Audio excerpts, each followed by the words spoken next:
বন্ধুরা, কেমন আছেন আপনারা সবাই? বাংলাদেশে এখন সময় কয়টা কি জানি? 10:30 পৌনে 11টা হবে। ঈদের মৌসুম চলছে, সবাই বাড়ি যাচ্ছে। কি প্রচন্ড ভিড়, কোনো চেঞ্জ নাই, কোনো পরিবর্তন নাই। রাস্তাঘাট, গাড়ি ঘোড়ার মোবাইলটা সেট করতে পারছি না, সবকিছু দেখতে পারি না। কাজ করতে করতে এত ক্লান্ত থাকি। অনেক ইনসিডেন্ট চোখে আসতেছে, দেখছি কেউ দেশের বাড়ি যেতে কত মানুষের কত হয়রানি।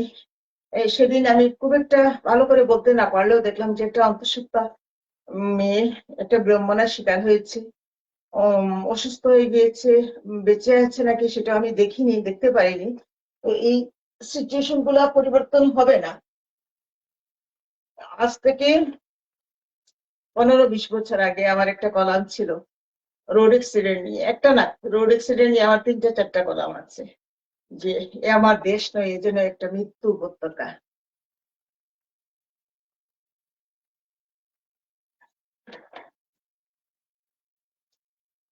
উম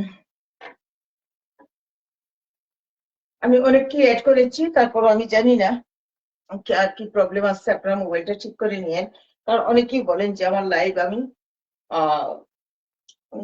ব্রিং দেম অন ক্যামেরা, অনেকেই বলেন। বেশি কথা বলবো না, আজকে ভাবলাম যে একটা ঠাকুরের গান গাই, রবীন্দ্রনাথের একটা পূজা পর্যায়ের গান গাই, কিন্তু মনে হচ্ছিল যে একটু ক্যামেরায় এসে গাই, সবাইকে সাথে নিয়ে গাই, সেই জন্য আসলাম। মানে কঠিন একটা গান গাবো। আমি জানি না, আমি জানি আমি পারবো না, তারপর আমি গাইতে হবে। তো না গাইলে আমরা কিভাবে রবীন্দ্রনাথকে কণ্ঠে হৃদয়ে, কণ্ঠে বলছি না, হৃদয়ে ধারণ করবো? তো বেশি কিছুতে আপনার লাইভটা পরে যে যার মতো করে দেখে নিবেন। আমি বলে কেউ লাইভে আসতে পারি না। আগে একটা লাইভের একটা ধারাবাহিকতা আমার ছিল, আমি বিভিন্ন টপিকস এর উপরে আলোচনা করতাম, আর বিভিন্ন টপিকস নিয়ে আসবো, একটু কথা বলবো। কারণ আপনারা তো জানেন আমার পরিচিতি খুব লিমিটেড, আমি চাই না আমার পরিচিতিকে বিশাল প্ল্যাটফর্মে নিয়ে যেতে, আমি চাই না। কারণ আমি যে কথাগুলো বলি, যে ভাষা চয়ন করি, যে শিল্প সাহিত্যের চর্চা করি, সেটা বোঝার জন্য সবার ধৈর্য থাকে না, মনও থাকে না আজকাল। সেই মন মানসিকতা মানুষের, যেটা সত্যি বলতে মহারু আকাল, মহামারী। আহ সেই জন্য আহ আমি আমি যে ওই যে মানুষ, আমি যখন কেউ আমাকে জানতে চায়, আমি বলি আমার ফেসবুকে এড হইও। প্রথমেই বলি আপনার ফলোয়ার্স কত, আপনার এইটা কত ওইটা কত। আমি বলি ভাই আমার তো 80,000 1 লাখ 5 লাখ ফলোয়ার্স নাই ভাই, আমার ফলোয়ার্স খুব লিমিটেড। আমি খুব চুজি এই ব্যাপারে, আমি নিজেও চুজি, আর আমার এগুলা কেউ পছন্দ করবে না। তো পছন্দ না করুক, কিন্তু সবসময় শ্রুতের পক্ষেই ছিলাম, শ্রুতের পক্ষেই কথা বলে গিয়েছি। কি জানি আজকে গলাটা শুধু কেমন জানি ড্রাই ড্রাই লাগছে। আর বডি স্যুট দেন, আপনি করতে চাইলেও করতে পারবেন না। মনে হয় যেন কালকে একটা লাইভে আসবো, একটু ভালো করে কথা বলবো। না, দেখবেন যে একটা না একটা কিছু ঘটেই গিয়েছে রাতে, হয়তো ঘুমাই নাই, হয়তো কম ঘুম হয়েছে, হয়তো একটু মোবাইল বেশি দেখেছি। এরকম একটা জীবন আমরা সবাই পার করি। কিন্তু এখন আসলে আমরা যে আগের যে ভরা পেটে সুস্থভাবে 9টা 10টার সময় ঘুমিয়ে পড়া, ভোর 4টা বাজে ঘুম থেকে উঠে, সেই দিনগুলো নাই, কিন্তু আমরা হারিয়ে গিয়েছে।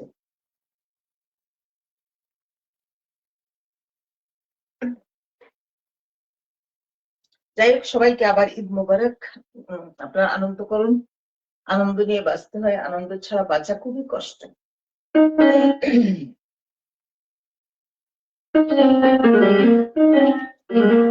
কিছুদিন আগে মারা গেল একটা মেয়ে, ইকরা। এটা নিয়ে খুব হুলস্থুল কাণ্ড ফেসবুকে। তার আগে কিছুদিন আগে তার 2021-22 সালে একটা মেয়ে মারা গেল। এরকম হাজার হাজার মেয়ে চলছে, পৃথিবী থেকে যাচ্ছে, আমরা কে কার খবর রাখি? কিন্তু ওরা একটু সবিজের লোক, তো একটু চলে আসে। কিছুদিন আগে মারা গেল Humaira, big big big life থেকে হুমায়রা। তার কিছুদিন আগে মারা গেল যে মেয়েটাকে নিয়ে আমি যে মেয়েটাকে গিয়ে আমি নারায়ণগঞ্জে একটা সাহিত্য সম্মেলনে পেয়েছিলাম, ঢাকা থেকে গিয়েছিলাম আমি আমার মেয়ে, সেই অলিম্পিক ব্যাটারির যে একটা সময় সে মিতানুর আত্মহত্যা করলো। তো আমি চিন্তা করি এরা কেন যে এই কাজগুলা করে। মিতানুরকে গিয়ে নারায়ণগঞ্জ পাইলাম, সে আমার পাশে, আমি আসছে পাশে। তো সে আমাকে চিনার কথা না, যেহেতু সে মিডিয়ার মানুষ, আমি তাকে চিনলাম। তো বললাম, ভাই মিতা কেমন আছো, তোমাকে তো দেখি, তোমার সবকিছুই দেখি অলিম্পিক। সে একটা সময় ছিল 90-এর দশক, 80-র দশকের শেষ থেকে ধরেন 78 79 থেকে আগে গান শুনতাম, আর এরপরে টেলিভিশন আসলো। আহ এরপরে আস্তে আস্তে ওই একটা বিটিভিকে কেন্দ্র করে আমাদের সেই আমাদের যৌবনের দিনগুলা তখন দেখতাম। সে না আমার ওই মিতানুর, সে কিছুদিন পরে আত্মহত্যা করলো।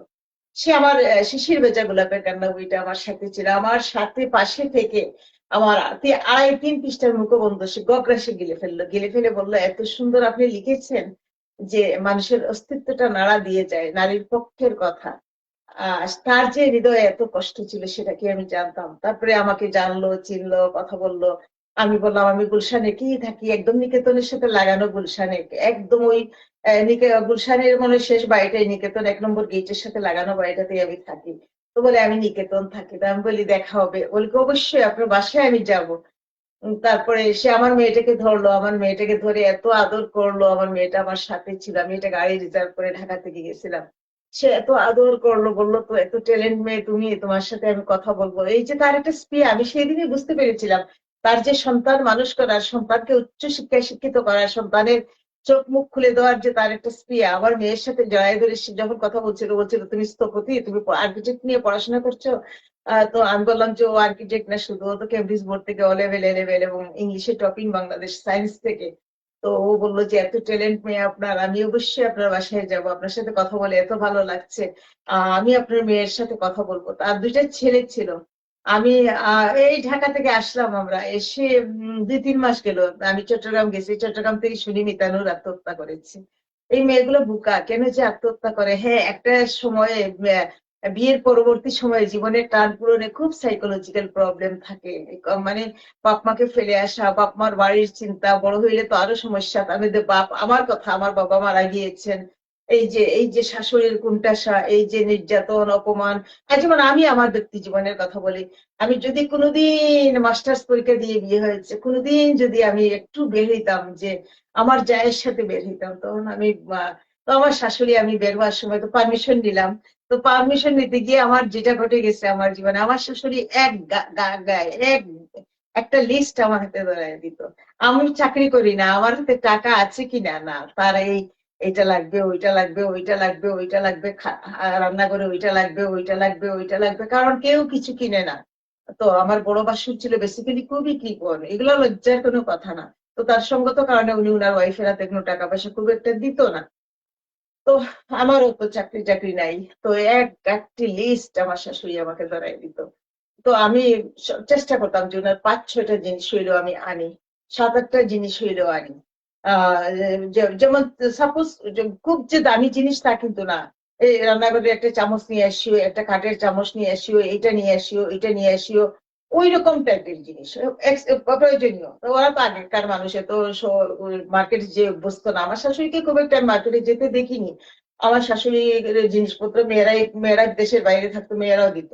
আমার ননদ ননাস সব খুবই ভালো আজ পর্যন্ত। আমার আমার আমার আমার ননাস একজন, আমার ননদ 2 জন, আজ পর্যন্ত ওদের সাথে আমার একটা কথা নেই, আমার সাথে কোনো দিন সেকেন্ড কথা হয় নাই।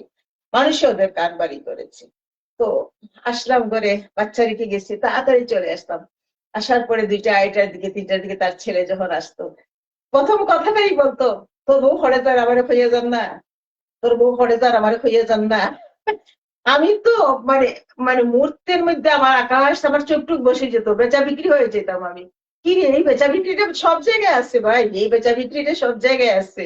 কি রে বাবা, আমি কিচ্ছু বলতাম না। আমি এখনো কিন্তু খুব একটা ঝগড়া করতে পারি না মানুষকে, এমনি কথা শুনাই দেই, ঠিক আছে।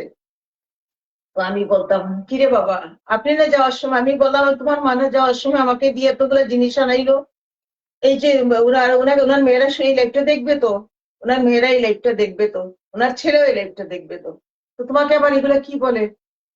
যে তোর বউ ওরা তো চাট গইয়া চট্টগ্রামে, তোর বউ খড়ে যান আমার হইয়া যান না। তো ওই যে কিছু মানুষের বাপের বাড়ির দাপট থাকে, পয়সাওয়ালার মেয়ে, শৈশব থেকে দাপটের সাথে বড় হয়েছে, দাপটগিরি দেখানো আর কি। যে আমি বলি আপনার এতগুলো জিনিস আনলাম, আপনাকে বলে গেলাম, আপনার পারমিশন ছাড়া আমি এক পা ঘর থেকে বেরোতে পারবো? আপনি সেটা তুলকালাম কাণ্ড ঘটাই দিবেন। তো এই যে এই জিনিসগুলা না, কত কষ্ট হয়েছে মেনে নিতে। বাচ্চা মনে, অবুঝ মনে, কোনো মেয়ে পারে, কোনো মেয়ে পারে না।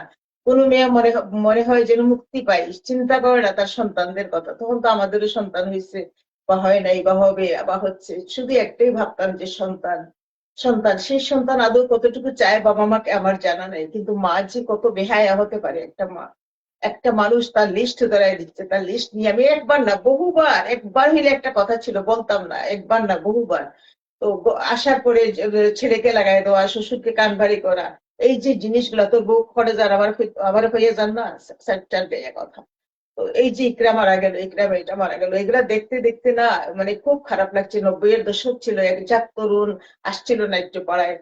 আমি এদেরকে নিয়ে এত বেশি কখনো বলি না, কারণ আমার বলার সময় হয়নি, বলি না যে তা না, এগুলা নিয়ে সব কত কিছু নিয়ে বলবো। এই জাহিদ, জাহিদ হাসান, এই যে তোমার অনেকের নামই জানি না, এই যে টনি ডায়েস ছিল, পরে আসছে টনি ডায়েস, জাহিদ হাসান, তারপরে এই যে বুমেরাং নাটকটা দেখেছিলাম, বুমেরাং, বুমেরাং নাটকটা দেখেছিলাম আজিজুল হাকিমের, তখন এই 1985-এ। তো আমরা শামসুনার হলের ক্যাফেটেরিয়ায় বসে দেখছি, হল ভর্তি মেয়ে, চিরা ইউনিভার্সিটি শামসুনার হলে। তো আমার তখন সেই মুহূর্তে আমি কেউ এগুলো সবাই হাসছে কথা বলছে, আর আমার না এগুলো মনে মনে দিকে থাকতো। এত সুন্দর অভিনয় করছে, মনে হয় শমী কাউসার ছিল। তো চিন্মৈত্রী সম্মেলন হলে যখন আজিজুল হাকিমকে পাইলাম আমি, শামসুমন মারা গেছে এই জন্য কথাগুলো বলতেছি, যে আজিজুল হাকিমকে আমি পাইলাম, জিনাত হাকিম জড়াই ধরছে, যেহেতু আমার মেয়ে ছিল অর্গানাইজার, ও কিন্তু ইউনিলিভারের সিনিয়র ব্র্যান্ড ম্যানেজার ছিল, সিনিয়র ব্র্যান্ড ম্যানেজার ছিল, আমার মেয়ে সিনিয়র ব্র্যান্ড ম্যানেজার ছিল। তো যেহেতু ওরা অর্গানাইজ করছে চ্যানেল আই নিয়ে, তো আমি আমার মেয়ে বলি কি মা তুমি চলো। তো আমি গেলাম। তো আজিজুল হাকিমকে পাইলাম, ওই সময় অনেকেই কথা বলছে। তো আমি বললাম আজিজ ভাই, আপনারা তো, আমরা তো, আপনি হয়তো পড়তেন ঢাকা ইউনিভার্সিটিতে, আমি হয়তো পড়তাম চট্টগ্রাম বিশ্ববিদ্যালয়ে, আপনি ঢাকা বিশ্ববিদ্যালয়ে, কেউ হয়তো পড়ছে রাজশাহী বিশ্ববিদ্যালয়ে, শামসুমন মারা গেছে রাজশাহী বিশ্ববিদ্যালয়ে পড়াশোনা করেছে, আমরা একই সময়ের, কিন্তু আমরা দেখিনি হয়তো কেউ কাউকে, মনে হতো যেন একই সাথে বেড়ে উঠে আমরা সবাই বন্ধু। আমি অন্তত পক্ষে মনে এটা ভাবতাম, এবং আমার খুব সুন্দর মন ছিল। আমার বন্ধু বান্ধবের মনেও নাই হয়তো আমাদের সাথে যারা পড়াশোনা করতো সুমনের কথা, কিন্তু আমি ছেলেটাকে দেখলে মনে হতো কি মেনলি চেহারা রে বাবা, কি ভারী, কি কথাবার্তা, কি কি চোখে তাকায়, কি সুন্দর লাগে অভিনয়, যে কে মানুষের হৃদয়, সেই জিনিসটা ছিল।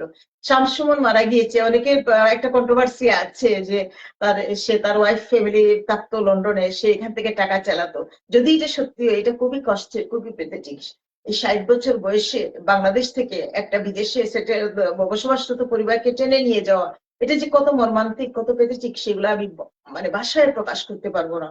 আমি জানি পারিবারিক টান পূরণে, অভাব অনটনে আমার বাবাকে চলে যেতে দেখেছি পৃথিবী ছেড়ে, যে সুখ, যে শেল আমরা আজও বুঝতে পারিনি। আমি জানি এটা যে কত নির্মম, কত নিষ্ঠুর বাস্তবতা, এটা যে কত কষ্ট, ওটাই আমাদের কাজ পর্যন্ত করে করে খায়। আমাদের টাকা পয়সার প্রতি আমাদের ভাই বোনদের কোনো লোভ নাই, কেন এই বাবার জন্যই লোভ নাই। আমার মা কিন্তু প্লেনে প্লেনে সারা পৃথিবী ঘুরে বেড়াইছে, কিন্তু আমার বাবা কিন্তু একটু গ্রাম থেকে বের হয়ে একটু ঢাকা, কুমিল্লা, চট্টগ্রাম আর ইন্ডিয়ার দিয়ে একটা জায়গা ছাড়া কোথাও যায় নাই। তো এগুলো কিন্তু শেল থেকে যায়। আর এই যে ব্রোকেন ফ্যামিলির সন্তানগুলাকে পৃথিবীতে এরা রেখে যাচ্ছে, এই মিতানুর 2টা ছেলেকে রেখে গেল, এই যে ইকরা একটা ছেলেকে রেখে গেল, এই যে সোসাইটিতে কে রেখে যায় না এই ব্রোকেন ফ্যামিলির। আমি চোখে যখন কান্না দেখি, কৃষ্ণর আলমগীরের টলটল চোখ দেখি, বইমেলায় পেয়েছি, জড়ায় ধরেছে আমাকে, আবার ফেসবুকে ভাসে এদের চোখের জল, চোখের কান্না। আমরা যারা অনেক নির্যাতন, অনেক বঞ্চনার মধ্যে বেঁচে আছি, আমাদের কষ্ট আমরাই বুঝবো। সেদিন, কালকে দেখলাম, আমি ইচ্ছা মতো কমেন্টস এখন লিখি, কালকে দেখলাম এখন যে অভয়ার মা, অভয়া, সে ভারতবর্ষের আলোচিত ধর্ষণ মামলার অভয়ার মাকে নরেন্দ্র মোদী মনোনয়ন দিয়েছেন, আর একটা অভয়ার মার একটা ছবি দেখলাম, আর ওখানে দেখলাম যে সব মেয়েরা এসে গালিগালাজ করতেছে, যে অভয়ার মার আহ মেয়ের লাশের উপর দিয়ে অভয়ার মা মনোনয়ন পাইছে, ধিক্কার জানায় সেই মাকে। আমি লিখেছি ধিক্কার জানে ওই নোংরা মহিলা গুলাকে, যে মহিলাগুলো ওই কমেন্টস গুলা দিচ্ছে, অশিক্ষিত, অজ্ঞ, মূর্খ এই মহিলাগুলা সমাজের ভাইরাস, এই মহিলাগুলার জন্য একটা মহিলা মরে। তো এগুলো নিয়ে বিশদ আলোচনায় আগামীতে আসবো। আমার অনেক অনেক আগে বলেছি আমি, একটা এক্সট্রা ম্যারিটাল অ্যাফেয়ার্স এবং মানুষের জীবনের থার্ড ওমেন গুলা কিভাবে আসে এবং কিভাবে একটা পরিবারকে ধ্বংস করে দেয়। এই থার্ড ওমেন গুলার চাহিদা কি? প্ল্যাটফর্ম, সামাজিক প্ল্যাটফর্ম চায়। এরা সুন্দর, এরা গড়ে থাকে, ওদের গা দিয়ে মশামাছি বাইরে হয়ে গড়ে বাইরে যায় একটা পুরুষের সামনে, অন্য মেয়ের স্বামীর সামনে পারফিউম মেখে মানুষ থেকে খুঁজে কাপড় এনে পরে যায়। এগুলো আমি বলেছি। ওদের টার্গেট থাকে ওদের ছেলের দুধ দুধ কিনা, ওদের ছেলের বেতন দেওয়া, ওদের এই মানে সম্পূর্ণ একটা টার্গেট নিয়ে একটা মানুষের পরিবার ওরা ভাঙতে আসে। এরা যে কত প্রস্টিটিউট, এরা যে কত পারভার্টেড, এরা যে মানে বলার মতো না ভাই। আমি তখনকালের সমাজে লিখেছি আমার যে পরকীয়া, আমি বলছি যেটা থাকবে মানুষের জীবনে, এটা মেডিকেটেড, এটা মেডিকেল সায়েন্স, বায়োলজিক্যাল সায়েন্স, প্রকৃতির সায়েন্স, এটা চাহিদা থাকবে। আমার যেকোনো একজনের সাথে একটা সম্পর্ক রিলেশন হতেই পারে, থাকতেই পারে, কিন্তু এটা তো রাগ ডাক করে ঘরে এসে যখন আপনি দেখবেন আপনার ওয়াইফ আপনার শাশুড়ির খেদমত করতেছে, আপনার শ্বশুরের সেবা করতেছে, তার হাতে 4টা 5টা রান্না, পেঁয়াজ কুটো, ডাল কুটো, ঘুটনি দাও, তেল তেল বাহির করো, তরকারি বাহির করো, আপনি বাইরে থেকে আসবেন ফ্রেশ মাইন্ডে, আপনি চাইবেন আপনার বউকে জড়াই ধরে রোমান্স করতে, আর সে তখন তার নাবিশ্বাস তার কাজে, তো বউকে তো স্বাভাবিক ভালো লাগবে না আপনার।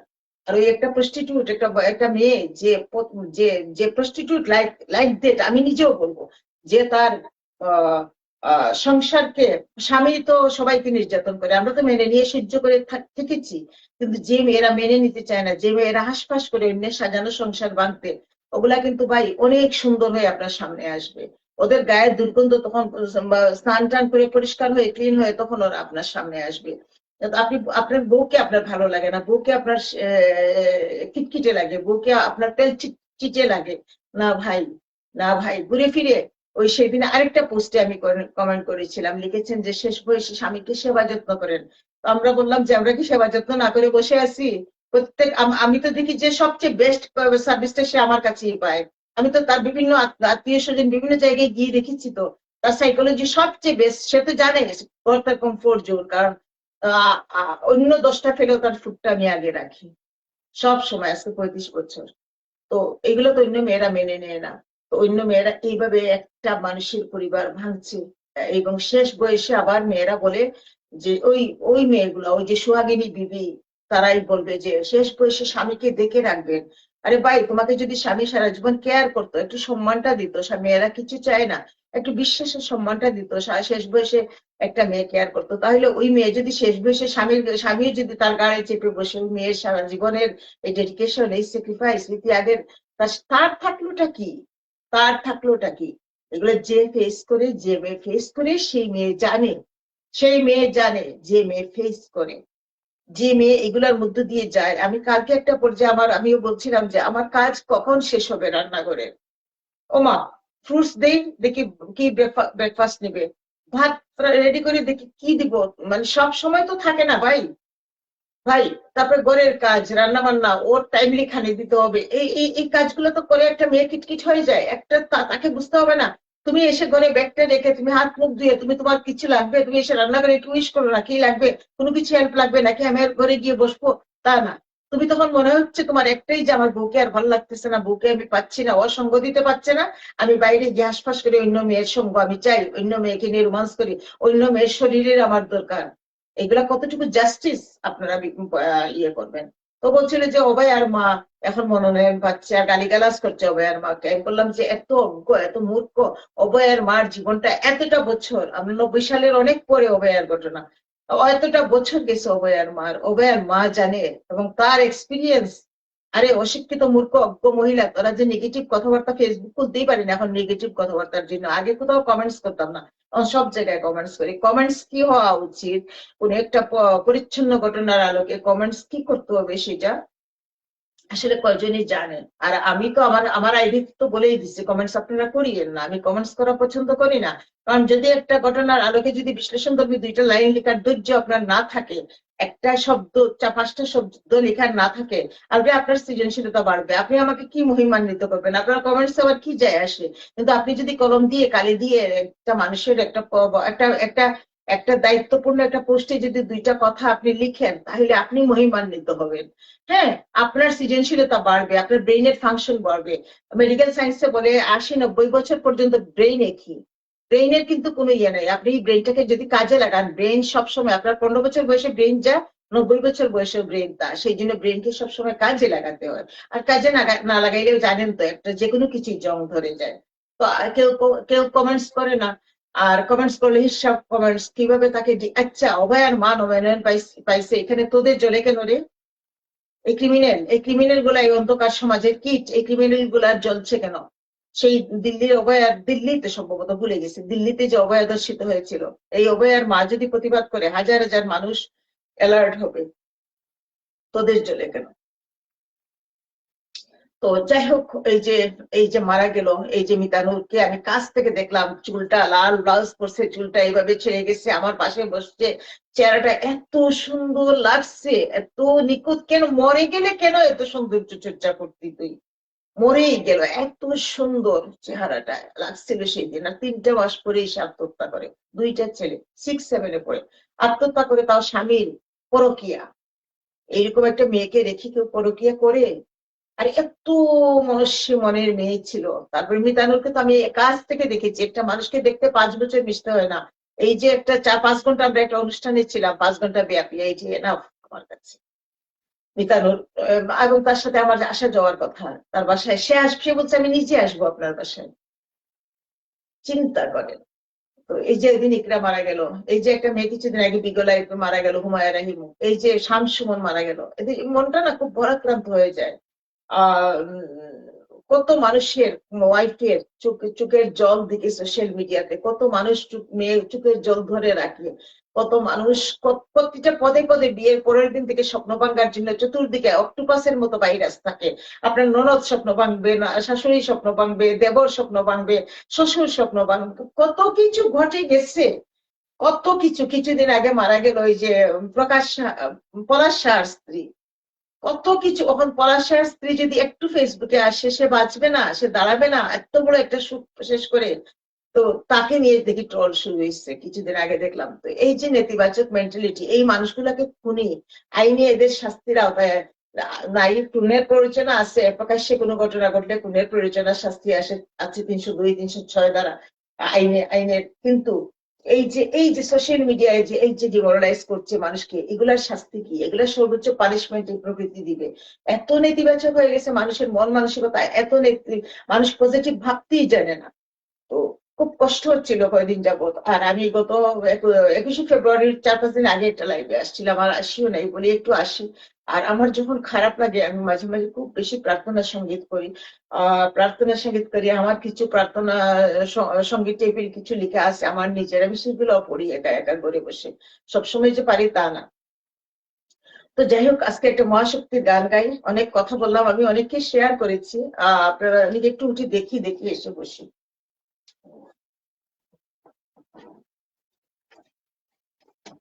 চশমাটা ও জয়ন্তী দিদি তো লাইভ, তো যোগাযোগ হয়েছে। জয়ন্তী দত্ত, মুক্তার হোসেন, জয়ন্তী দত্ত, হ্যাঁ দিদি ভাই।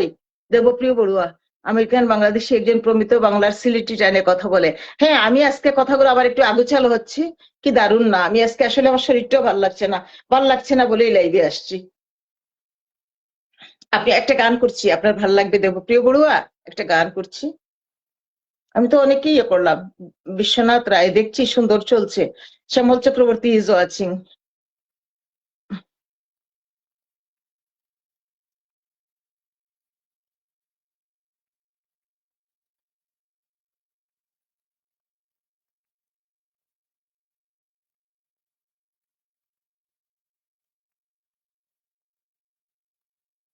আজকে অনেকেই অ্যাড করছি। দিদিভাই কেমন আছেন? দেবপ্রিয় বড়ুয়া আমার ভালো বন্ধু, খুব সুন্দর কমেন্টস করেন। দিদিভাই একটা গান শুনেন। গাইতে পারবো না, আমার গলা পুড়াচ্ছে, কারণ গানটা লিখলাম ভাল লাগবে, ভালো হবে, বলে বলে এখন আর গাওয়া যাবে না, কারণ এইভাবে ভাঙ্গা গলাই গাইতে হবে। এটা ধ্রুপদানি গীতের গান, রবীন্দ্রনাথের। আমি একটু চেষ্টা করছি।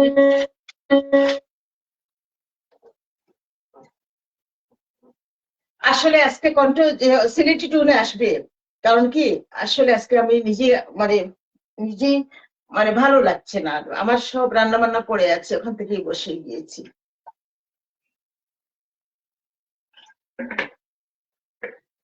ওই যে বললাম 40-50 বছর ওই যে বললাম 30-35 বছর বা 30 বছর যাবত কাউকে বন্ধু পাবেন, কিন্তু আপনি তাকে দেখেন নাই, তখন মনে হচ্ছে যেন সে আমরা পাশাপাশি, তখন তো কোনো প্রাইভেট ইউনিভার্সিটি ছিল না, ঢাকা বিশ্ববিদ্যালয়, রাজশাহী বিশ্ববিদ্যালয়, চট্টগ্রাম বিশ্ববিদ্যালয়ে তারা অভিনয় করছে, তাদের অভিনয় দেখছি।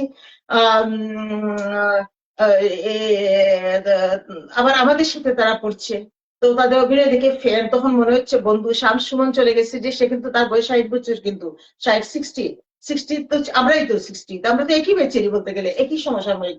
তো এরকম একটা মানুষ মারা গেল, যাকে আমি 30 বছর যাবৎ যাকে ভালো লাগতো, কই আমি এদেরকে চিনি না। অনেক ফেসবুকে কমেন্টস দেখবেন, আফসানা মিমি, তারপরে বিপাশা হায়াত, তারপরে টনি ডায়েস, এদের নাম আজকালকার জেনারেশন বলবে নামই শুনি নাই। কিন্তু এখন তো আমরা নাটকই দেখি না, আমরা মিডিয়াতে টেলিভিশন খুলেই না। কিন্তু তখন ছিল যে এই এই একটা মানে একটা মোহগ্রস্ত একটা জিনিস। বাকের ভাই যেদিন ফাঁসি হয় সেদিন আমি সিলেটে ছিলাম, রাত 9টার সময় সিলেট শহরে জিন্দাবাজার, আমি বাচ্চার জন্য জুতা কিনছি বড় মেয়ের জন্য। পুরা সিলেট শহর একদম ডাউন, কেউ নাই। আমি আমার ভাই ছিল সাথে, আমার কাকাতো ভাই, বলি তাড়াতাড়ি বাসায় চল, আর নাটকটা শুরু হয়ে যাবে। তো এইরকম একটা ঘটনা, একটা সময় গেছে যে পুরা পিন পতন নীরবতা, নিশ্চিদ্র নীরবতা ছিল। এগুলো তো দেবপ্রিয় বড়ুয়া আপনারও দেখার কথা, জানার কথা। রবীন্দ্রনাথের একটা ধ্রুপদাঙ্গিকের গান অনেক কঠিন, চেষ্টা করছি, গাইতে ইচ্ছে করে।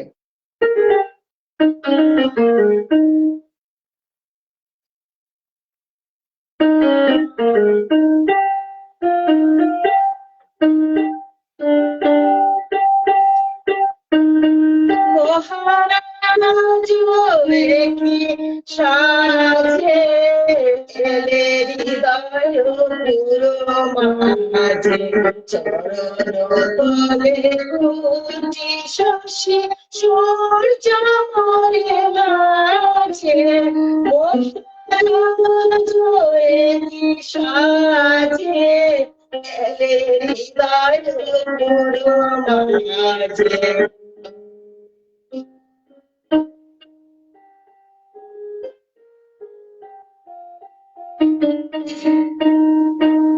করিব সব চুচিয়া মুছি মারুচিয়া, করিব সব চুচিয়া মুছি মারুচিয়া, সোনার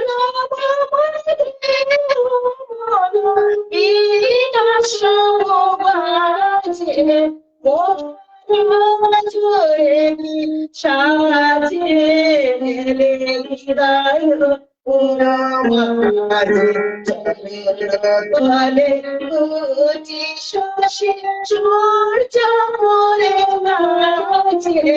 মোতার জোরে কি সাজে হৃদয় পুরো মাঝে।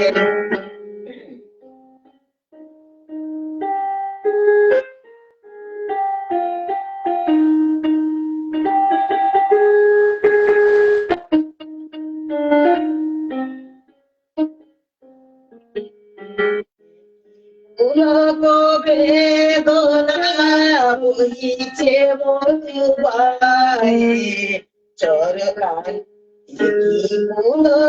বেদনা বহিছে মধুবাই, কাননে যোগ পুষ্প ছিল মিলিল নব পায়ে। বেদনা বহিছে মধুবাই, কাননে যোগ পুষ্প ছিল মিলিল নব পায়ে।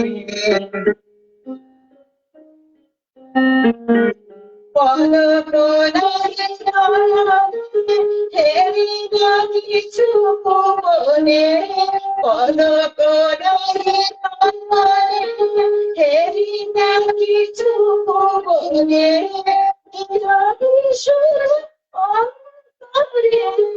সুন্দর কি সাজে হৃদয় পুরো মাঝে চরণ তলে পুজি শশে সূর্য পুরে নাচে জয়ে সাজে রে তার পুরো মাঝে। এগুলো আমার প্রার্থনা। এগুলো অনেক কঠিন গান, ধ্রুপদাঙ্গের গান।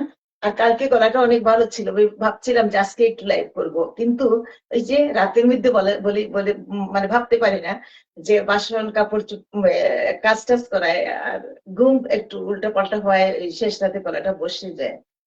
তো যাই হোক, এগুলো আমি আমার নিজের জন্যই গাই, সাথে আপনারা আছেন। এই যে মনটা বিধ্বস্ত হয়ে আছে, মনে হয় যেন একটু মহাশক্তির কাছে নিজকে সমর্পণ করি।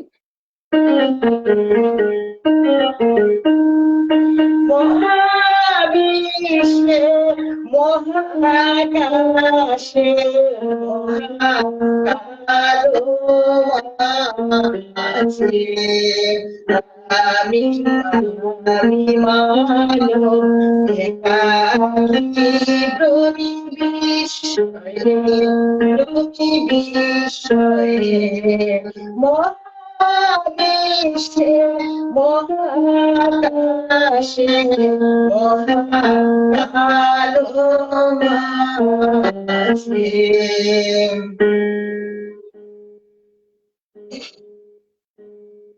তুমি সাছো বিশ্বনাথ অসীম অসমাজে নিরবে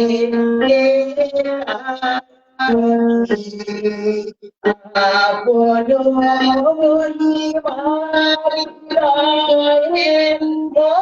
মহাবিশ্বে মহাকাশে মহাকালো আছে আমি মানো একাকি ব্রহ্মী বিশ্বয়ে ব্রহ্মী বিশ্বয়ে।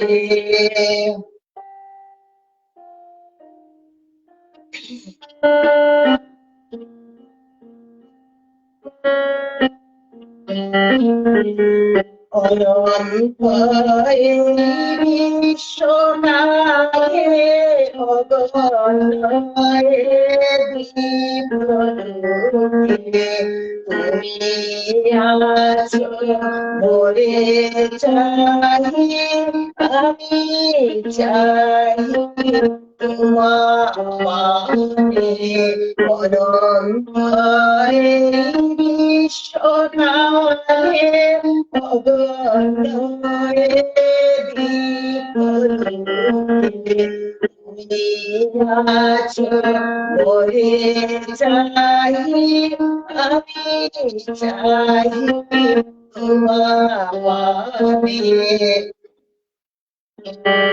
স্তব্ধ সর্ব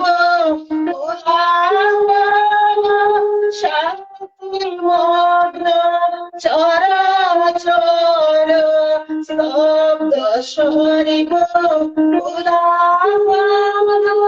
শান্তি মগ্ন চরাচর তুমি তোমা পাবে আমি একারীর হয়ে স্তব্ধ সর্ব শান্তি মগ্ন চরাচর তুমি তোমা মাঝে আমি একারীর হয়ে মহাবিশ্বে মহাকাশে মহাকাশে আমি মানো একাকি ব্রহ্মী বিশ্বয়ে ব্রহ্মী বিশ্বয়ে মহাবিশ্বে মহাকাশে মহাকাশে।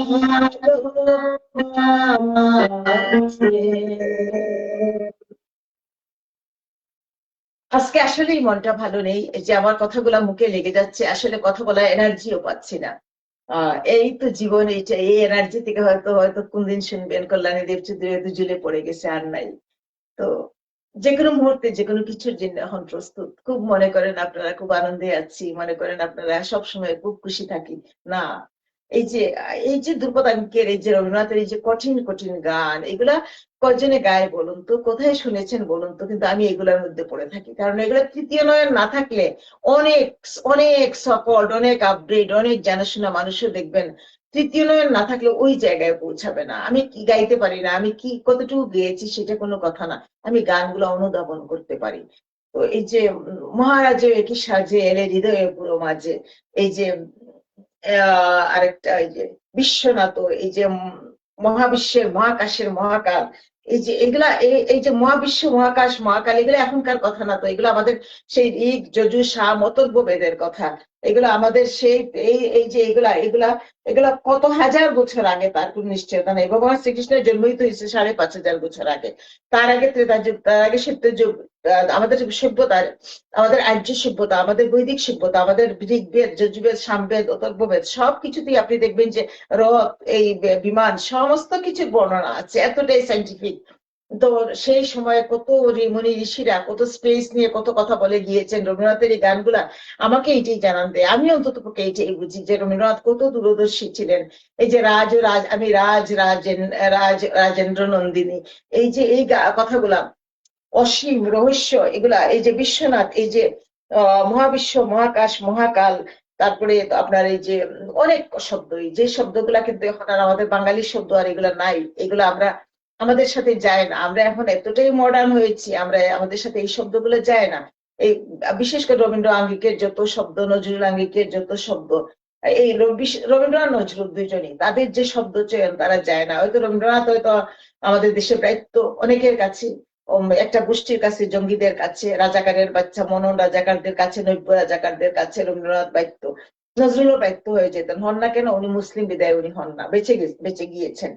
তো উনাকে তো কলুষিত করে ফেললো, আর তো কলুষিত করার ওনাকে বাকি বাকি নেই। আমি জানি প্রতিটা আহ কবরে নজরুল ইসলাম প্রতিটা সময় বুকের মধ্যে জগদ্দল পাথর নিয়ে নিঃশ্বাস ফেলছেন, যদি উনি বেঁচে থাকেন বা কবরের, উনি আজাবি আছেন।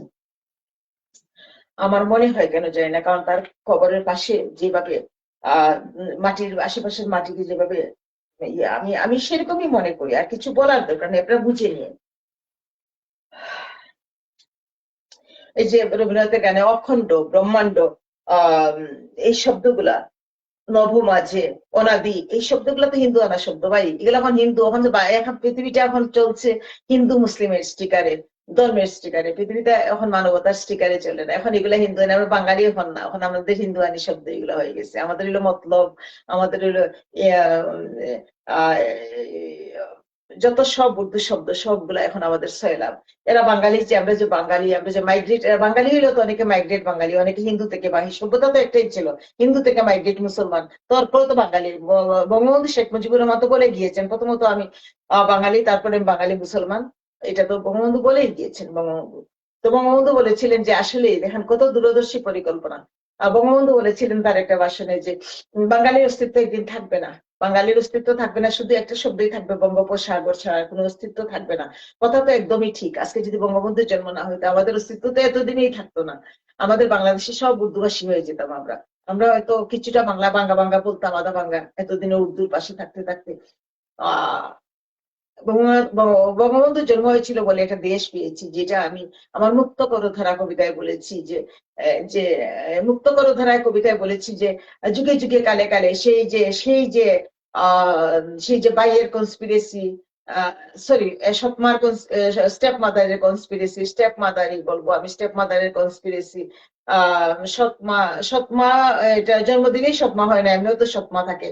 এই যে কৈকেয়ীর আর মন্তরার কনস্পিরেসি, এই যে আপনার, এই যে সেই সময়ের একটা রেপিস্ট দর্শক কিডন্যাপার রাবণের, রাবণের যে সীতাকে হরণ, রাম আসলেন, রাবণ বধ করলেন। এবং রাবণ শুধু সীতাকে তো নির্হরণ করে নাই, সে তো সেই সময় তো সে সমস্ত মুনি ঋষির আস্তানা সব ভেঙে দিত, গুড়িয়ে দিত, মলমূত্র ত্যাগ করা হইতো। তারপরে এই যে আপনার দেখেন ত্রেতাতে যে মহাভারতের যুদ্ধ, ভগবান শ্রীকৃষ্ণ কত বড় বিশাল যুদ্ধ হয়ে গিয়েছে, এবং নারী এবং ভূমি আপন ভাইদের কাকা তো একই পরিবারের সম্পত্তি দিচ্ছিল না। শেষে ভগবান শ্রীকৃষ্ণ বললেন 5টা গ্রাম দাও ওদেরকে, আর কিচ্ছু দিও না তুমি। দুর্যোধন দুঃশাসনকে বললেন তুমি পাণ্ডবদেরকে 5টা গ্রাম দাও, সে 5টা গ্রামও দিবে না, অথচ তার কৌরব আর পাণ্ডবের বাবা আপন আপন মারপেটের ভাই। কুরু আর পাণ্ডব, পুরু আর ধৃতরাষ্ট্র দিল না। তারপর ওখানে যুদ্ধ হলো, মহাভারতের যুদ্ধ। তারপরে আপনি দেখেন এই যে কলিযুগে কলি গৌরাঙ্গ মহাপ্রভু আসলেন কত প্রতিকূলতার মধ্যে। আহ এরপরে দেখেন এই তার পরবর্তীতে আসলো যে এই যে সমাজের এই বৈষম্য গুলা, আপনার সতীদাহ সহমরণ থেকে শুরু করে কি না ঘটে গেল সেই সময়ে। এরপরে এই যে 47-এ দেশভাগ ভাগ মূলত আহ যে এই যে দেশভাগের পরবর্তীতে যে 23টা-24টা বছর কি ঘটে গেল, কি অবস্থা। সেখান থেকে 2টা পৃথক ভূমি, 1200 মাইল ল্যান্ড নাই, আকাশপথ, সেখান থেকে আমাদের উপর দিয়ে কি ঘটে গিয়েছিল সেই নেতা ফেতার ভুলের জন্য, তাদের লোভের জন্য। এবং তারা তাদের মধ্যে ঐক্যমত ছিল না, কারণ ইংরেজরা যদিও উস্কাইয়া দেয়, তারা তো ঐক্যমতে থাকতে পারতো, ছিল না। এরপরে এই যে 25টা বছর 24 বছর কি বঙ্গবন্ধু তিলে তিলে তিলে তিলে তিলে তিলে দেশকে তৈরি করলেন। নেতা তো অনেকেই ছিলেন, শেরে বাংলা একে ফজলুল ছিলেন, সৈয়দ সুহরাওয়ার্দীকে নিয়ে তো অনেক কন্ট্রোভার্সি আছে। মৌলানা আব্দুল হামিদ খান বাসানী ছিলেন, অনেকেই ছিলেন নেতা সেই সময়।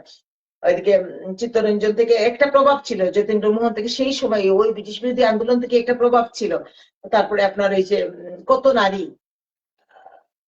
কতভাবে ভূমিকা রেখেছেন।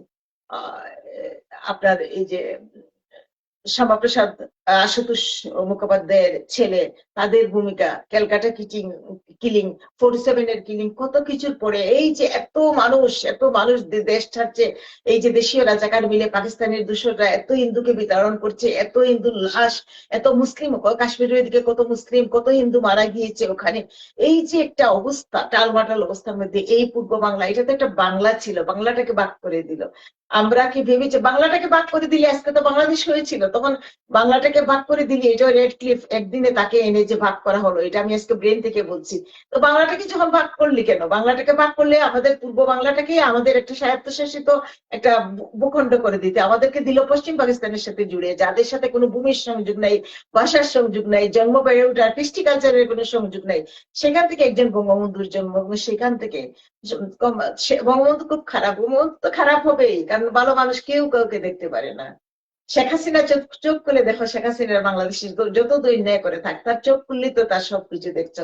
এখনো চালের বস্তায় শেখ হাসিনার নাম, এখনো শেখ হাসিনার বসানো পাইপ, যে শেখ হাসিনাকে পোস্টমর্টম চুল কাটাচেরা হয়েছে, পাইপ দিচ্ছে ভারতে, সব দিয়ে দিচ্ছে, সেই পাইপ দিয়ে ভারত থেকে তোমরা তেল আনো, ডিজেল আনো।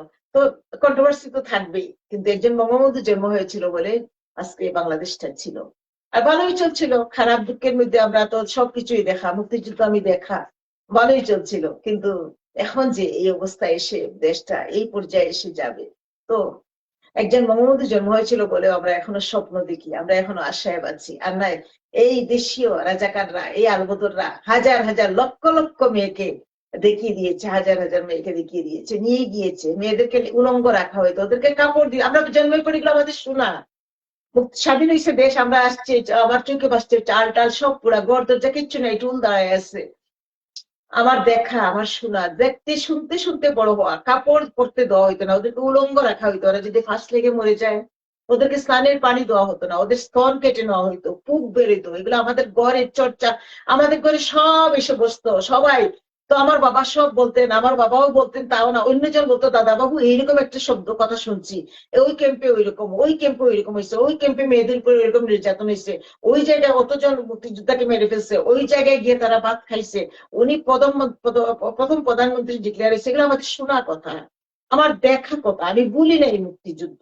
আমার যদি মেমোরি থেকে চলে যাইতো তাহলে একটা কথা ছিল, আমার মেমোরি থেকে যাই নাই, কিন্তু আমি কিন্তু খুব মেধাবী ছিলাম, খুব মনে রাখতে পারতাম।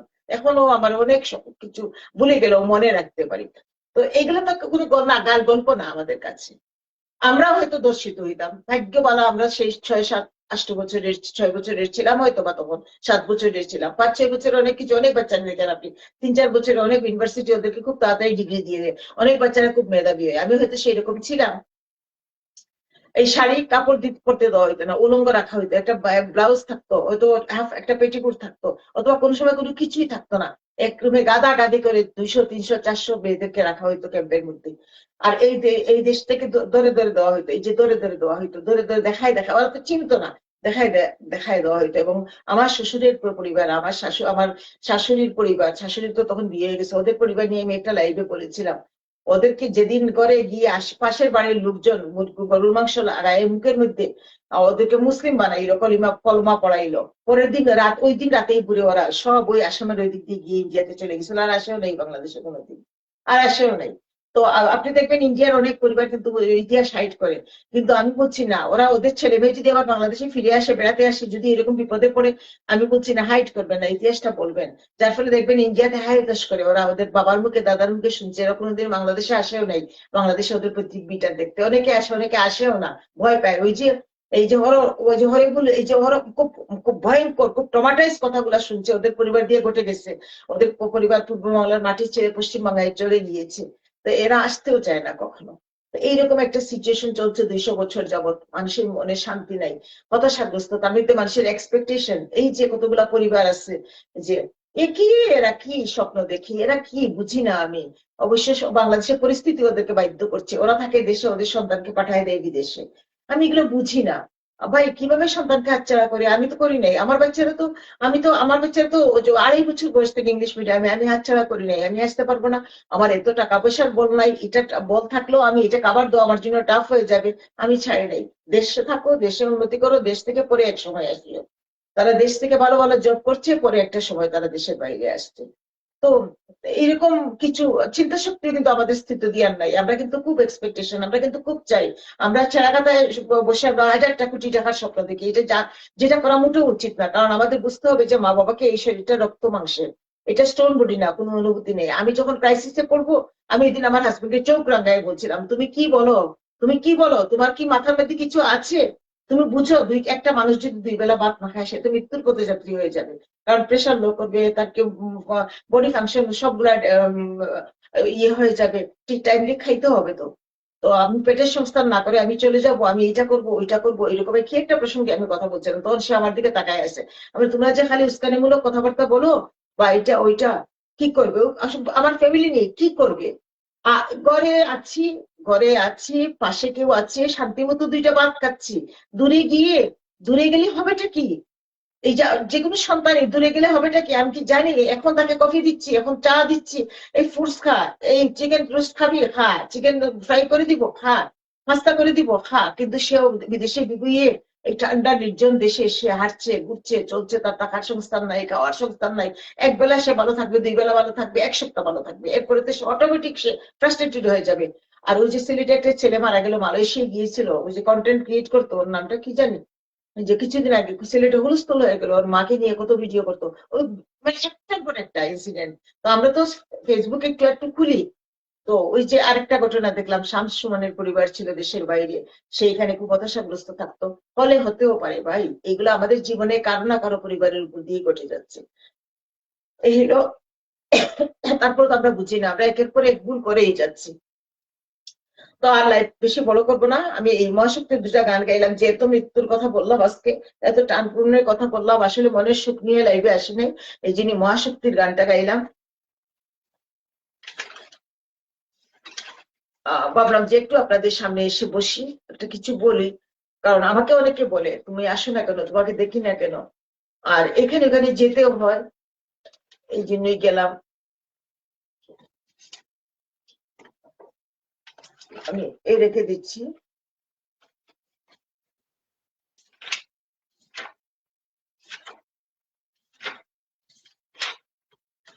একটা কীর্তন গাই।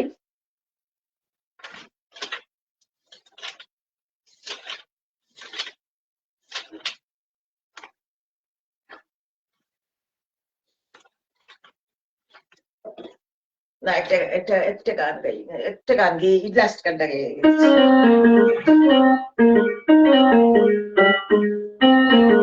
বলো চলো চলো নদী পারি চলো বলো যে চলো তুফানে নাও বায়ো নমঃ দইরাতে বলো বলো চলো চলো নদী পারি চলো বলো ঢেউ ভাঙ চলো তুফানে নাও বায়ো নমঃ বিষম দইরাতে তুমি নাও বায়ো নমঃ বিষম দইরাতে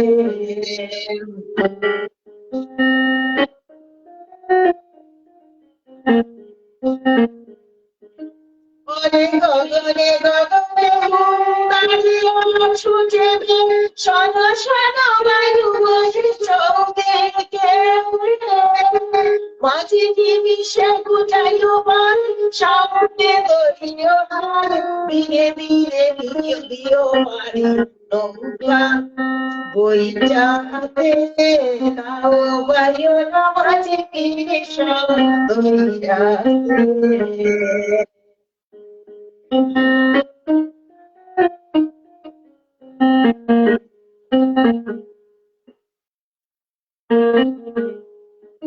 ওরে গগনে গগনে কালিয়া ছুটেবে শোনো শোনো বায়ু বহি চৌদিকে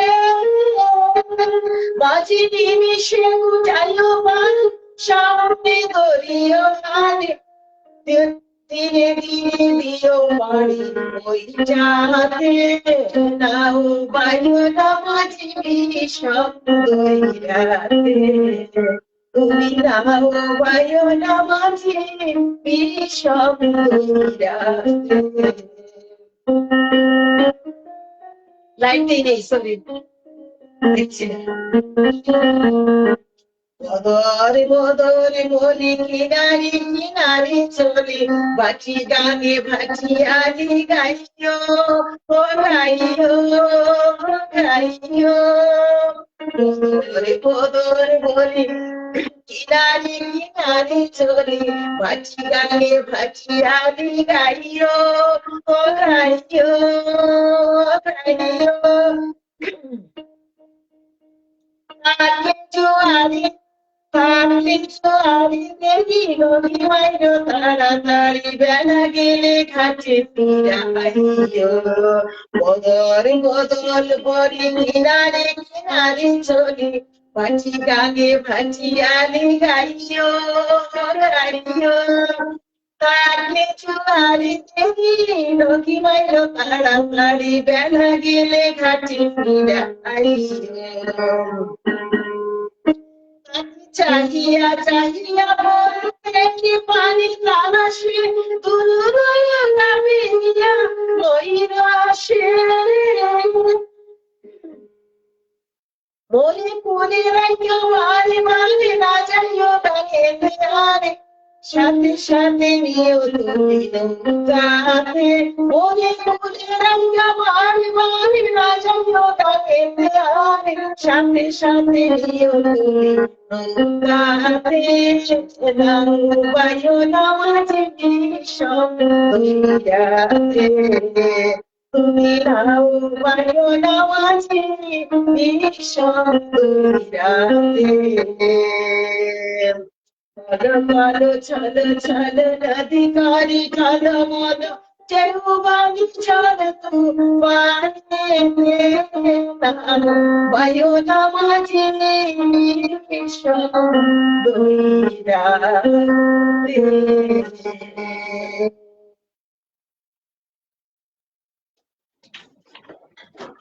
রেখে দিচ্ছি একেও যেরকম গান কি করবো আমি গান কি করবো কণ্ঠ মানে ওয়েদারের সাথে এই দেশে একদম পুরো সেটিং করা এখানে এসে খুব একটা শিল্পীরা এসে গান টান কন্টিনিউ করেন আপনারা দেখবেন মিলাই নিবেন এই যে দেখেন হারমোনিয়ামটা টেনে টেনে আনছিলাম হারমোনিয়াম ছাড়া গান হয় না কিন্তু কিবোর্ডে গান গাওয়া কিন্তু হয় না আর প্র্যাকটিসও হয় না কিবোর্ডে আনছিলাম যেহেতু এটা ইলেকট্রিকের কোনো কানেকশন নাই এটা পুরো ড্যামেজ হয়ে গেছে এটা সাউন্ডই করে না এখন সাউন্ডই আসে না অথচ আমি ভালো হারমোনিয়াম কোনো জিনিস আনিনি আমার একটা লাগে যে হারমোনিয়ামটাই নিয়ে আসছি তো এইরকম হলো মানে বেহায়ার মতো আর কি একটু শিল্প সাহিত্যের চর্চা করা তো যাই হোক আজকে আপনারা ভালো থাকুন সুস্থ থাকুন অনেক কথা বললাম আমি আগামীতে আমি কিছু কথা বলতে চাই, যে আমি আসবো নেক্সট লাইভটি হয়তো করবো, যে এক্সট্রা এক্সট্রা ম্যারিটাল অ্যাফেয়ার্স যে যে যে কেন হয়, কিসের জন্য হয়, একদম মনস্তাত্ত্বিক সাইকোলজিক্যাল কোর অফ হার্ট থেকে যে সমস্যাগুলো একদম খুবই কমন মৌলিক যে সমস্যাগুলোর জন্য হয়, ওগুলা নিয়ে আমি কয়েকটা ছোট্ট ছোট্ট এপিসোড করবো, হয়তো লাইভে আসবো না, ছোট্ট ছোট্ট, আমি আগেও অনেক রিলস করেছি এগুলা নিয়ে কথা বলবো। কারণ আমি আমি নিজে জানি আমি যে কথাগুলো বলতে পারবো আমার দীর্ঘদিনের সাধনা চর্চা, এটা অন্যরা এগুলো বুঝবে না। আহ কি যেভাবে বুঝে না, যে আবালটা ফেসবুকে ওদের কমেন্টস দেখলে দেখবেন যে এই যে অভয়ার মা মনোনয়ন দিচ্ছেন নরেন্দ্র মোদী, নরেন্দ্র মোদী যখন অভয়ার মাকে মনোনয়ন দিচ্ছেন, সবাই কোথায় অ্যাপ্রিসিয়েট করবে মেয়েগুলা, এপ্রিসিয়েট করবে। ওই যে ইয়েতে আছে, চর্যাপদে আছে, আপনা মাংসে হরিণা বৈরি, আমার একটা কলামও আছে, আপনা, এটা চর্যাপদের স্লাইড, কিন্তু আপনা মাংসে হরিণা বৈরি। তো আপনা মাংসে হরিণা বৈরি, এই আমাদের মাংস আমরাই খাই, হরিণের মাংস খায়। এই যে মেয়েরাই মেয়েদের মাংস খাচ্ছে, এই এই হারামজাদি গুলা, এই বদমাইশ গুলা, আমি কিন্তু কোনো মেয়েদের পক্ষে কোনোদিন কথা বলি না, আমি সেই মেয়েদের পক্ষে কথা বলি যারা বুঝ শক্তি আছে, বুঝে। এই হারামজাদি এই বদমাইশ গুলা, এই পতিতা গুলা মানুষের সংসার ভাঙছে, আর কিভাবে মেয়েরা যে প্রাণ দিচ্ছে। তো যাই হোক, এই বদমাইশ গুলা থাকবে জীবনে, যুগে যুগে কালে কালে ছিল এই বদমাইশ, এরা থাকবে জীবনে। আচ্ছা, ঘটনা হইলো, আমি আপনাকে বলি, আজকের লাইভটা আপনাদেরকে বলি, আজকের লাইভটা আমি সেই যে আহ মিতানুর, প্রয়াত প্রয়াত হুমায়ুন, তারপরে প্রয়াত ইকরা, ওর নাম ইকরা, এই এই এই মেয়েগুলাকে আমি ডেডিকেট করছি। আজকে লাইভটা ডেডিকেট শুধু ওইভাবে চিন্তা করে না, আত্মহত্যা করছে ওইটা চিন্তা করে না, যে যে সমস্ত মানুষের মৃত্যু হৃদয়ে দাগ কেটে যায়, যেমন শামস সুমন মারা গিয়েছে, তার মৃত্যুটা খুব হৃদয়ে আমার দাগ কেটেছে। অনেকেরই মৃত্যু আমার এই মুহূর্তে মনে পড়ছে না, তাদের প্রতি আমি এই লাইভটা আমি ডেডিকেট করছি। এবং আহ, এই যে মহাশক্তির গান দিয়ে, এই যে অন্তরকে মিলিয়ে নেওয়া, প্রকৃতির সাথে, আকাশের সাথে, আলোর সাথে, বাতাসের সাথে, আকাশের সাথে, মহাকাশের সাথে, মহাকালের সাথে মিলিয়ে নেওয়া, এই এই এইখান থেকে এই লাইফটা আমি তাদেরকে, তারাও তো মরে গিয়েছে, যে যেভাবে কেউ মাটিতে, কেউ জলে, পানিতে, আগুনে, পঞ্চভূতে বিলীন হয়। একটা মুসলিমও কিন্তু পঞ্চভূতে বিলীন হয়। তার সে মারা যাওয়ার পরে দেখবেন আগরবাতি জ্বালায় দেওয়া হয়, তাকে জল দিয়ে গোসল করানো হয়, তাকে মাটিতে নিয়ে শোয়ানো হয়। হিন্দুদের একই ধর্ম, আপনি বিভিন্ন ভাবে বিচার করেন, ধর্ম কিন্তু একই একই কথা বলে। যদি রিলিজিয়ন মানেন, রিলিজিয়ন কিন্তু একই কথাই বলে, সবাই কি মানবতার কথাই বলে। আগরবাতি জ্বালানো হয়, জল দিয়ে স্নান করানো হয়, বাতাসে কুলা ইয়েতে তাকে গোসল করানো হয়, হিন্দুদের স্নান করানো হয়, মাটিতে দাহ করা হয়। তো এই যে পঞ্চভূতে বিলীন যারা হয়ে গিয়েছে, এই যে স্পেসে, কালে মহাকালে, এরপরে পঞ্চভূতে যখন শেষকৃত্য সমাপন হয়, তখন মনে হয় যেন কালে মহাকালে এরা মিলিয়ে গিয়েছে। এবং আরো হতাশ হয়ে যখন ওই আকাশের দিকেই তাকাই, এই মহাকাশ মহাকাল স্পেসের দিকেই তাকাই, সেখান থেকে লেখকে আমি এই মানুষগুলোকে আমি নিবেদন করলাম, উৎসর্গ করলাম। ওই যে কিছুদিন আগে মারা গেল, এই যে আসামের একটা গায়ক মারা গেল, এই যে এই যে আম, আপনার বিভিন্ন মৃত্যু আমাদেরকে একই সময় দেখবেন আমি উদ্বেলিত করে দিয়ে যায়। আহ আমি কালিকা প্রসাদের কথা ভাবি, আমি পীযূষের কথা ভাবি, কলকাতার অভিনেতা, এদের কথা খুব ভাবি, কারণ এদের মৃত্যুগুলো না হৃদয়ে দাগ কাটে। আমি অভিষেকের কথা ভাবি, আমি অনেকের কথাই ভাবি। কিছু কিছু মানুষ যাদেরকে আমি অন্তত পক্ষে খুব ইয়ে করতাম, আমি কি তাদেরকে খুব দেখতাম, খুব আনন্দ পাইতাম। ও কালিকা প্রসাদ যখন একটা গান গাইতো, মনে হতো যেন আমি তার পাশে বসে গান গাচ্ছি, এটা তো আমারই গান। তো এরকম তাদের সবার জন্য আমি আমার লাইফটা আজকে উৎসর্গ করলাম। আপনারা ভালো থাকুন, সুস্থ থাকুন।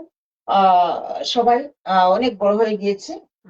আর আমি হঠাৎ হঠাৎ লাইভে আসি, আমার আমার লাইভ হঠাৎ করে আসা, হয়তো আমার ভালো লাগছে না, আমার কাজ পড়ে আছে, এখন ভালো, আমি ঘুম থেকে উঠছি মাত্র। আমি জানি আপনারা এখন অনেকেই জেগে আছেন, আমি চলে আসছি। যে আমি চিন্তা করছিলাম কালকে আজকে পারলে শরীরে শুট করলে একটা লাইভে আসবো। সবাই ভালো থাকুন, সুস্থ থাকুন, আমার বিনম্র শ্রদ্ধা। ঈদ ভালো করে কাটুক। আর চুটকি ঝামেলা নিবেন না। এমন যদি মনে হয় আপনার, কেনই বা ঈদের সময় যাইতে হয় রে ভাই, ঈদের 2 দিন 4 দিন, এক সপ্তাহ পরে যান না, ছুটিটা হ্যাঁ, ছুটি একটা ব্যাপার থাকে, কিন্তু কেন ঈদের সময় এত ছুটি? আপনি যে যেখানে আছেন সেখান থেকে ছুটিটা কাটান না। আমাকে তো অনেক মুসলিম বলে আমরা ঈদের সময় কোথাও যাই না, আমরা বাসায় থাকি। এত এত এত এত ঘন্টাকে ঘন্টা, ঘন্টাকে ঘন্টা, 6 ঘন্টার জায়গায় 17 ঘন্টা, 18 ঘন্টা, 8 ঘন্টার জায়গায় 18 ঘন্টা, 22 ঘন্টায় এক সিলেট থেকে ঢাকা আসতে হয়, কি প্রয়োজনটা, কি প্রয়োজনটা? ট্রেনের উপরে, বাসের ছাদে, ট্রেনের ছাদে বসার কোনো মানে আছে? কোনো মানে নেই। তো জীবন তো একটাই রে ভাই, আর বিশেষ করে তো প্রেগনেন্ট মেয়েদেরকে নিয়ে তো বের হওয়া উচিত না। সবাই ভালো থাকুন, সুস্থ থাকুন। দেখি কে কে আছে। এইখানে এই লাইভটা শেষ করে দিচ্ছি।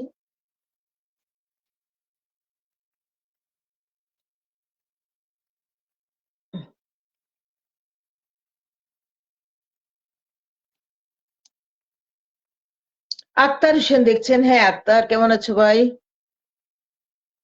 ইমন চৌধুরী, ও সঙ্গেই আছি জননী। কেমন আছো বাবা? ঈদ মুবারক। মাসুম আহমেদ রানা ওয়াচিং। মাসুম আহমেদ রানাকে মনে হয় ক্যামেরায় আনতে পারিনি। কতজনকে আনবো? আমার তো ফ্রেন্ড লিস্টে সবাইকে একসাথে আসে না। খবরই দেবো ওয়াচিং, আমার বোন দেখছি। সবাই ভালো থাকুন, সুস্থ থাকুন। আমি লাইভটা এখানে শেষ করে দিচ্ছি। আর আমি তো আরো চেষ্টা করবো আমি এড করার, কিন্তু আমি কতজনকে এড করবো? এড বাটন ক্লিক করে দিলেও সবাই কাছে ঠিক মতো যায় না। আর আমি আজকে কথাগুলো বলতেই পারছিলাম না, আমার কথাগুলো কিন্তু আজকে মুখে লাগছিল। আপনারা আমাকে ক্ষমা সুন্দর দৃষ্টিতে দেখবেন। সবাই ভালো থাকুন, সুস্থ থাকুন। আমাদের সবাই সুস্থতা নিয়ে বেঁচে থাকা, এটাই সবচেয়ে ইয়ে। আর নিজে আমার জন্য আশীর্বাদ করবেন। আমার অনেক শরীর খারাপ, অনেক অসুস্থ, থাইরয়েড বেড়ে গেছে অনেক। এটার জন্য আমি অনেক সাফার করছি।